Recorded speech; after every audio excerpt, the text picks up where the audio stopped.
Friday, May 13th, which is kind of ominous considering tomorrow is the race. I'm trying to get everything packed and get all my drop bags sorted. That's what I'm doing right now. And I got the email about the weather, and it's supposed to be the coldest and nastiest weather for the race. They're predicting rain, hail, and maybe some snow. So I've had to completely change what I'm gonna wear.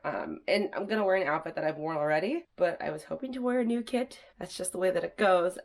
If you happen to see like a weird line like across the screen, it's because I dropped the camera before I went on a training run, and the lens cover, it like cracked like diagonally like this way. So if I turn, you can kind of see there's a weird sort of line. I ordered a new lens cover. It's supposed to come today. I hope it comes before we leave for the race, but I'm not holding my breath on that. So if you see a weird line, that's why. So I'm gonna take you through the outfit that I'm probably gonna wear, assuming that the weather report is correct, which it probably isn't in Washington.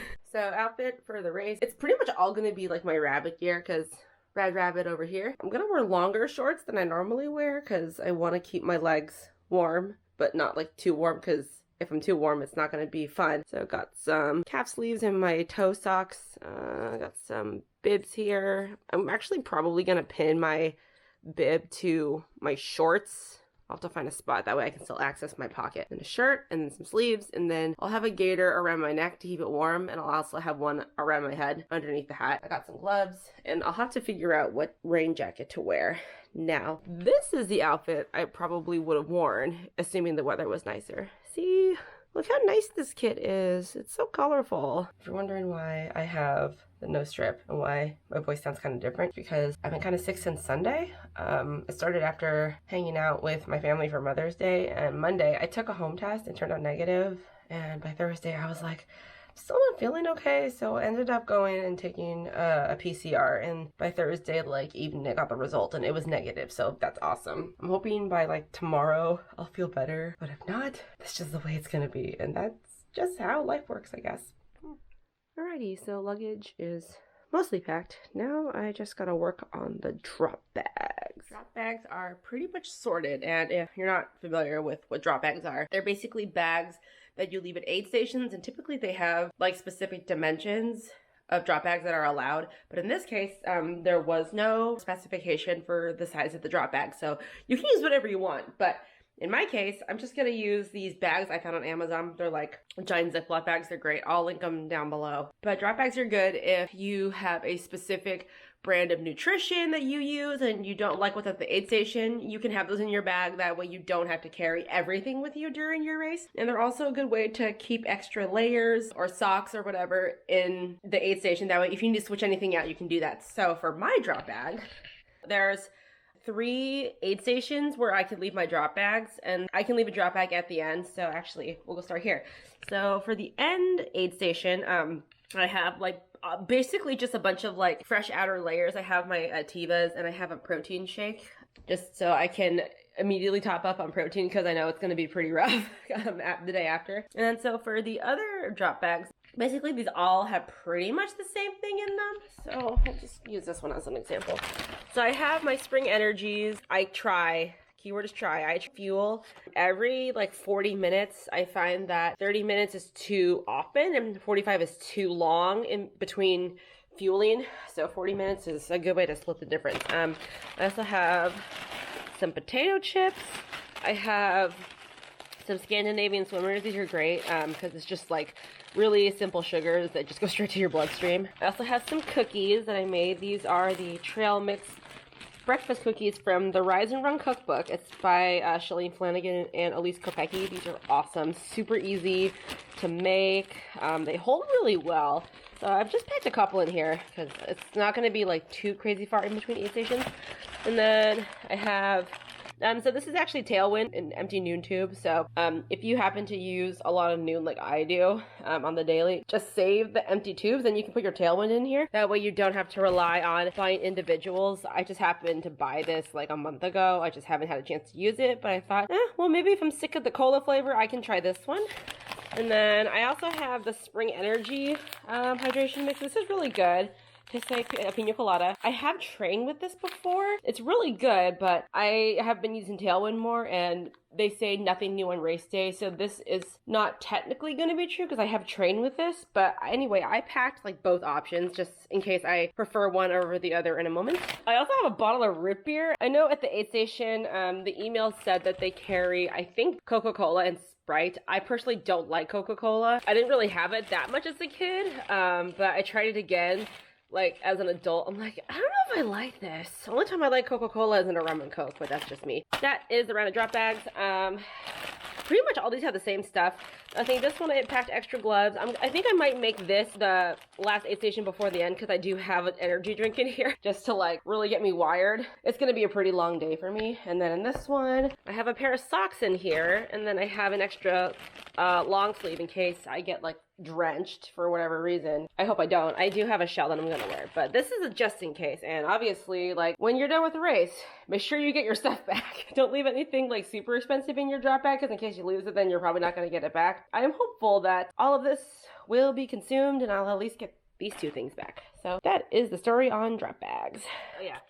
So I also just put like a really colorful piece of duct tape across the top of it, just so like when I look into the pile of drop bags, I can find this really fast. When you drop off your drop bag, and they'll give you like a piece of duct tape, you'll stick it across like your drop bag. You'll put your name, your bib number, and the aid station, just so it's easy for them to sort out.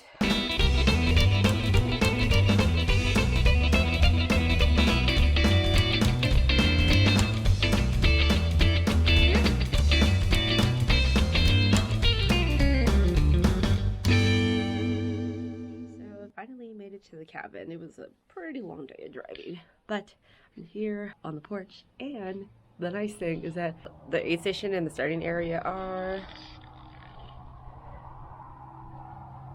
somewhere on that grassy area. So I really lucked out with this cabin. It's actually more clutch than when we were in Chicago, because I literally walked like 20 feet and I'm right at the starting line. So thank you, Rainshadow Running. Holy my lungs are like on fire right now. Try not to overthink it, because it's supposed to feel sluggish trying to taper because I'm not working out as much, but it'll all come in handy tomorrow. Now, I'm hoping that I'm not too wired going to bed, because I need to go to bed soon, because I have to get up at like 2 a.m. because bib check-in is at 4:30 and the race is at 5, so gotta make sure I get some sleep. Why does it have to be 30 minutes? Why couldn't it be 20? Oh. So, shakeout run is done. I ate dinner. Actually, I'm gonna go shower and then just go to bed because I have to get up really early. So, I'll see you in the morning. Really early in the morning. I'll show you how early it is. Oh, insanely early. So, I don't think I slept last night.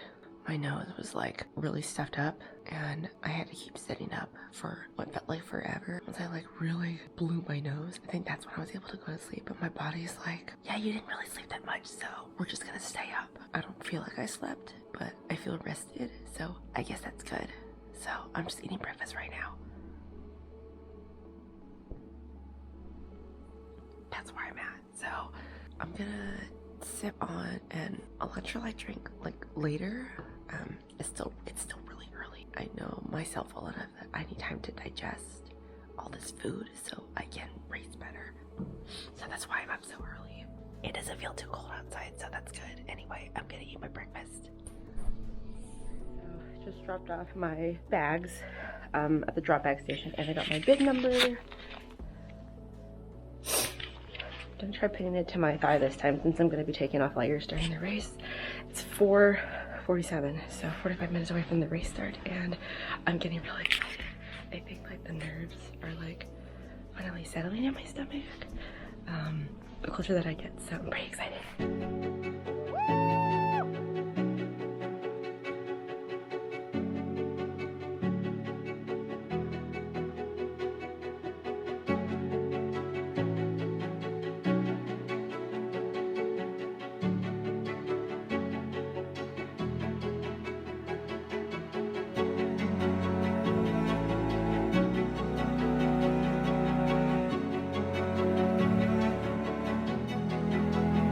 almost 13.5.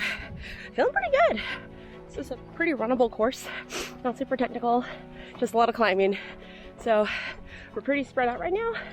I think I'm like somewhere in the middle, which is fine. My goal is to just finish before cutoff. This is where I'm at right now. Feeling pretty good. Okay. I need the second aid station. I need water. Let's keep going.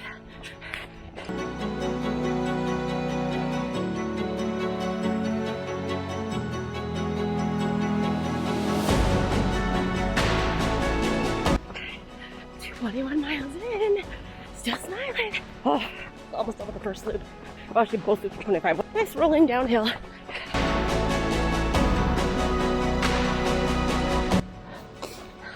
Ready, we're past the marathon mark.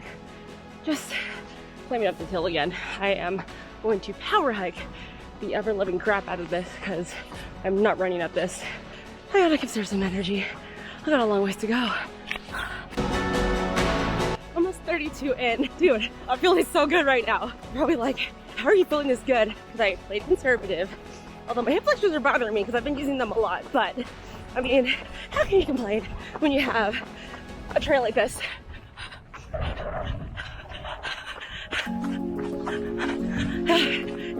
I'm just rolling down, man.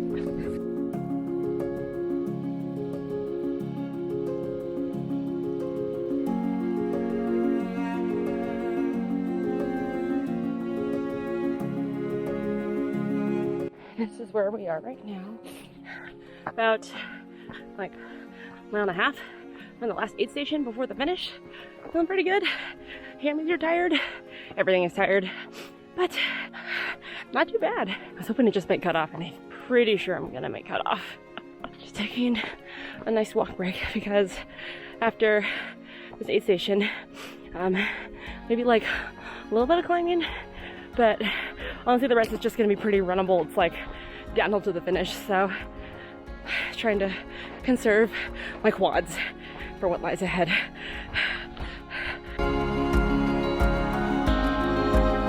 $41.5 in.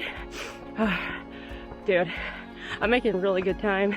I'm gonna guess between 13 and 15 hours.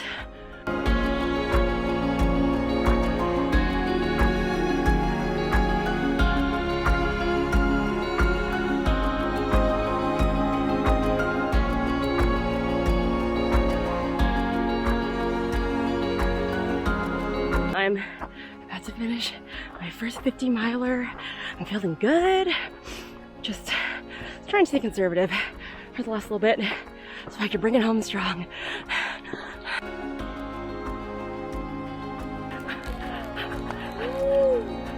Woo! Oh, holy. Woo! Well, that was my first 50. Thank you. Holy sh**. Jumped across the finish line. Fantastic. What? My watch is a little sharp, but it's fine. It's fine. I'm just. Watches do weird stuff. Yeah. What does it say? Let's see. 49.87. Oh, that's 50 miles. Dude! Longest run! Woo! And a 50 kpr. Woo! Oh, that's awesome. I did it. Oh my god. Well done.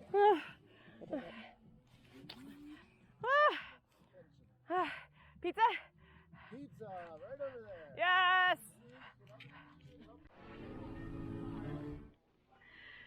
So, it's Sunday. We just got back from Winthrop, and I thought I would have the energy to film yesterday, but I was just so tired that after dinner we just went straight to bed. So I'm filming now, and I think honestly I'm just gonna end the video here, and I'll do a race recap in a separate video when I have time and I feel like I'm fully recovered. So hope you enjoy this. I'll see you all in the next one. Love you all.